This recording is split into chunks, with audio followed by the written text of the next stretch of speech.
welcome to my workshop. This is Wendy's workshop, and today I'm going to show you how to be able to create a very simple seascape background which is going to be utilised to cover an A4 journal. So just to begin with, I've actually mixed up a combination between some old silk paints that I had knocking around, along with bits of fabric paint, which was actually a beryl fabric paint, but any will do, and some water.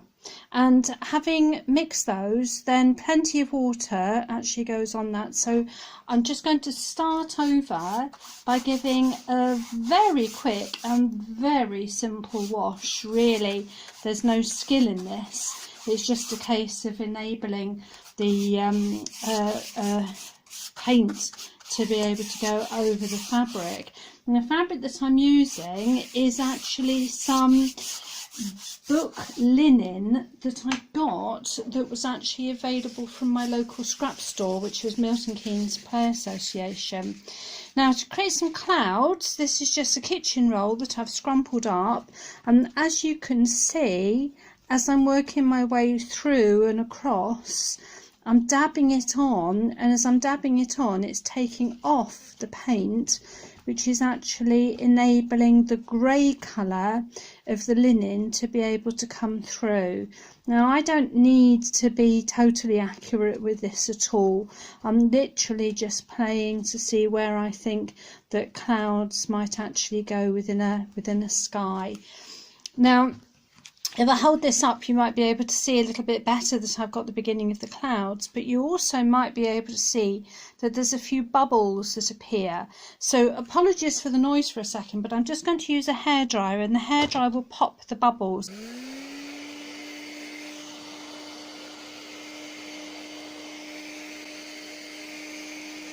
Hopefully what you could see within that was not only have I popped the bubbles, but where I'd got liquid paint running, I used my finger to be able to drag that liquid across, so you can still see that the paint is actually still wet as I'm touching it. But if I use the hairdryer again, then it blends itself back in again.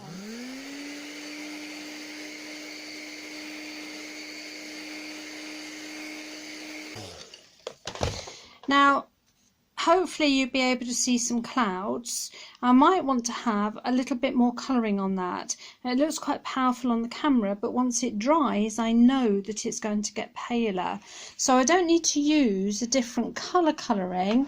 All I need to use is exactly the same paint again. But again, very little. I don't need a lot on the brush this time, because what I'm wanting to do is just to highlight a few areas by creating a few dabs of paint across the sky where I want it to be slightly darker. And sometimes that is just underneath the clouds, or I just play and experiment until I'm happy with what I've got. And again, at that point then, please bear with me again while I just use the hairdryer, and then you can see how the clouds will actually blend. Again, if I've got a little bit too much paint, then I can just use my finger just to spread it across, and that means that when the hairdryer goes on to the picture, it won't actually create streaks or runs because there's not that much paint on there. So bear with me again for a moment.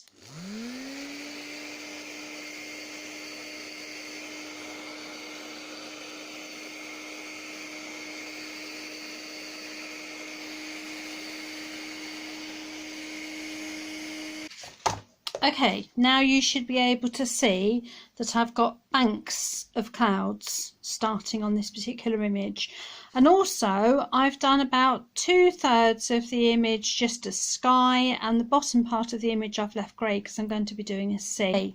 For the sea, it needs to be a little bit greener, so I'm going to add a fraction of green paint, and also it's a different make, but it's the same kind of thing. It's fabric paint, and I'm just adding a little tiny piece of black to the existing blue that I've already got.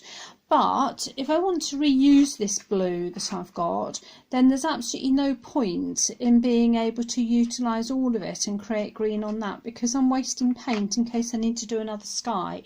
So I've just transferred some blue across, and then as far as the black and the green are concerned, I just need literally an absolute touch. So a touch of my brush is sufficient. I don't know whether you can see that, but the amount of black on there is really minuscule.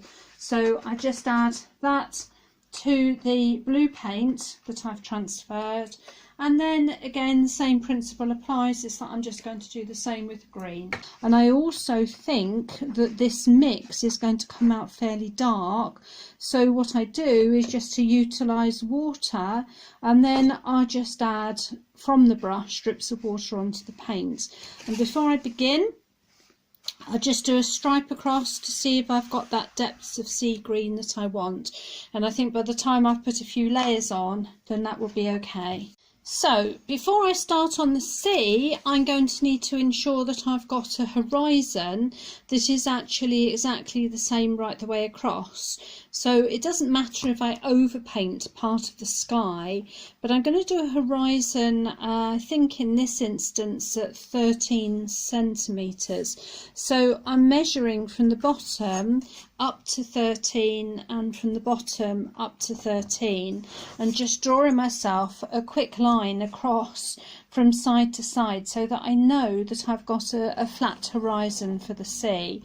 It doesn't have to be particularly strong. In fact, you may not be able to see that on the camera, but I can certainly see it from where I am. So I've got a mark and drawn a line across so that I know that I'm going to get a flat horizon. So again, just working with the paint that I've got, I just want to work the very edge of the brush across that line so that I'm building up to be able to create the straight line, and going across the pencil just fractionally means that you can hide the pencil marks. Now, I'm also aware on this particular picture that I am going to want to be able to put in some features. In this instance it's going to be a lighthouse. Other times I've put in features that are going to relate to seagulls or boats, but in this instance I'm going to want a lighthouse. So just going over that for a moment, I've now got the beginning of a seascape. I am going to do several layers in this, but going back to the first technique that I was using in the first place, I'm just going to work with the same tissue that I had before. I'm just going to fold it, crumple it very slightly on an edge so that you can see the crumple. This is then going to become the way that I take off the paint in straight lines to be able to create some tops of the waves. So let's move that up slightly more so that you can actually get to see it. So I'm taking off the paint to be able to create some waves. Again, I'm just going to use the hairdryer, so bear with me on that one.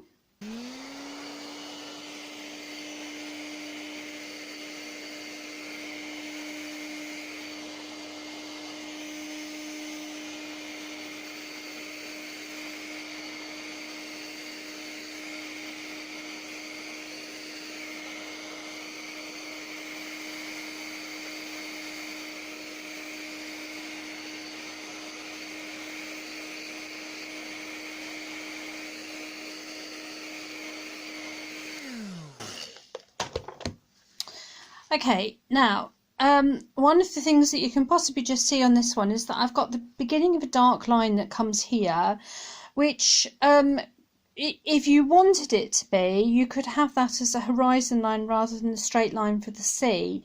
In this instance I don't want that, so I said that I was going to do various layers, so I'm going to come back, but I'm using a combination between the blue and the darker colour that I've got, that I've mixed, which was the green, the black and the blue together to create kind of a turquoise.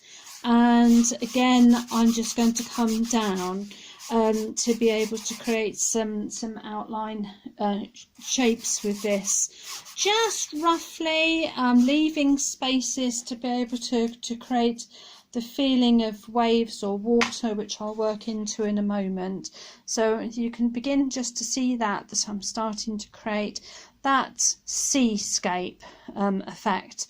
So I've got the sky and the sea. I'm now going to start working in reverse, which sounds strange, but the piece of tissue that I actually had where I took off paint, I just want to apply some darker patches. So I'm going to use the paint that's actually already on the tissue, and I'm just going to dab it slightly on the paper where I want to be able to bring in some darker colours, and also at the same time I'm transferring paint from where it's lighter to where it's darker, just to be able to give a bit more of a rough texture, which actually allows some kind of wave effects to be able to be seen and go on. So it's like rollers that are coming in across the sea. I think on the camera probably the best one that you're going to be able to see is this one here, which is just on the horizon. When I actually take some still photographs later on, then you'll be able to see. But holding the picture away from the camera a little bit at the moment, you can begin to see how I've got the sky and how I've got the beginning of the sea effect. I will be making some more videos to show you how I create the features that I add to the background, such as the lighthouses and the seagulls. So keep an eye on this channel, or take a look at our website, which is www.artswithapurpose.co.uk. Thank you for watching.